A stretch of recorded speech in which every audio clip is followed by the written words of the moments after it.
विकासाच्या नावाखाली देशातील शेतकऱ्यांच्या जमिनी उद्योगपतींच्या घशात घालण्याचा प्रयत्न सुरू असून शेतकऱ्यांना भूमिहीन आणि कंगाल करण्याचा डाव रचला जात आहे असा घणाघाती आरोप ज्येष्ठ पत्रकार आणि लेखक पी साईनाथ यांनी केला आहे। स्वाभिमानी शेतकरी संघटना, शिवार सामाजिक विकास व संशोधन सेवा संस्था आणि जयसिंगपूर कॉलेज यांच्या संयुक्त विद्यमाने आयोजित तिसऱ्या नांगरट साहित्य संमेलनात ते उद्घाटक म्हणून बोलत होते।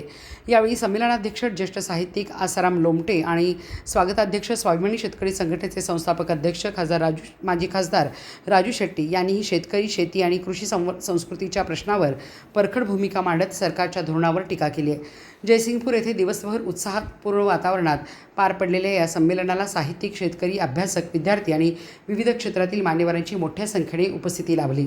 संमेलनाची सुरुवात खिलार बैलजोडी आणि नागराच्या फाळाच्या पूजनाने करण्यात आली। ग्रामीण संस्कृतीचे प्रतीक असलेल्या या उपक्रमाने संमेलनाच्या वैचारिक स्वरूपाला सांस्कृतिक अधिष्ठान मिळाले। उद्घाटक पी साईनाथ यांनी आपल्या भाषणात देशातील ग्रामीण अर्थव्यवस्था आणि शेतकरी वर्गासमोरील वाढत्या संकटाचा परखड आढावा घेतला। ते म्हणाले, विकासाच्या नावाखाली शेतकऱ्यांच्या जमिनी हिसकावून घेण्याचा प्रयत्न सुरू आहे। सरकार आणि कॉर्पोरेट शक्तींच्या संगनमतातून शेतकऱ्यांना भूमिहीन करण्याचा डाव आखला जात आहे। या प्रक्रियेला शेतकऱ्यांनी बळी पडू नये। शेतीमधून माणसे बाहेर पडू लागली आहेत। शेतकऱ्यांची आर्थिक स्थिती दिवसेंदिवस खालावत आहे आणि आत्महत्यांचे प्रमाण चिंताजनकरित्या वाढले। कॉर्पोरेट क्षेत्राला मिळणाऱ्या विशेष सवलतीवर भाष्य करताना साईनाथ म्हणाले, कॉर्पोरेट जगताची लाखो कोटी रुपयांची कर्जे माफ केली जातात, मात्र त्यावर कधीच चर्चा होत नाही। परंतु शेतकऱ्यांच्या कर्जमाफीचा विषय आला की त्याचा मोठा गाजावाजा केला जातो। देशाच्या अन्नदात्याला न्याय मिळवून देण्यासाठी ही मानसिकता बदलावी लागेल।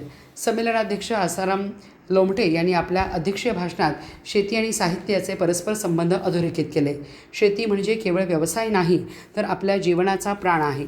शेती ही आपल्या संस्कृतीची आणि परंपरेची ओळख आहे। शेतकरी जगला तरच समाज जगेल, त्यामुळे सरकारने शेतकऱ्यांना वाऱ्यावर सोडू नये। ज्यावेळेस देशात 1972 साली दुष्काळ पडला तेव्हा शेतकऱ्यांनी घरातील धान्य संपत आले होते, तेव्हा स्वतः एक वेळ उपाशी राहून त्यांनी बियाणेसाठी राखीव धान्य शिल्लक ठेवले, म्हणूनच दुष्काळानंतरही शिवार फुलले असे ते म्हणाले। शेतीमालाला हमीभाव देण्याची मागणी करताना लोमटे म्हणाले, शेतकऱ्यांच्या मालाला हमीभाव मिळालाच पाहिजे, त्याशिवाय शेती टिकणार नाही आणि शेतकरीही जगणार नाहीत। आज शेतकऱ्यांची अवस्था अत्यंत बिकट झाली असून त्यावर तातडीने उपाययोजना करणे आवश्यक आहे। साहित्यिकांना आवाहन करताना त्यांनी सांगितले की साहित्यामधून शेतीचे प्रश्न प्रभावीपणे मांडले गेले पाहिजेत। अन्यायकारक व्यवस्थेविरोधात साहित्याने आवाज उठवला पाहिजे। शेतकऱ्यांनी जागे होऊन संघटित होण्याची गरज आहे, असेही ते म्हणाले।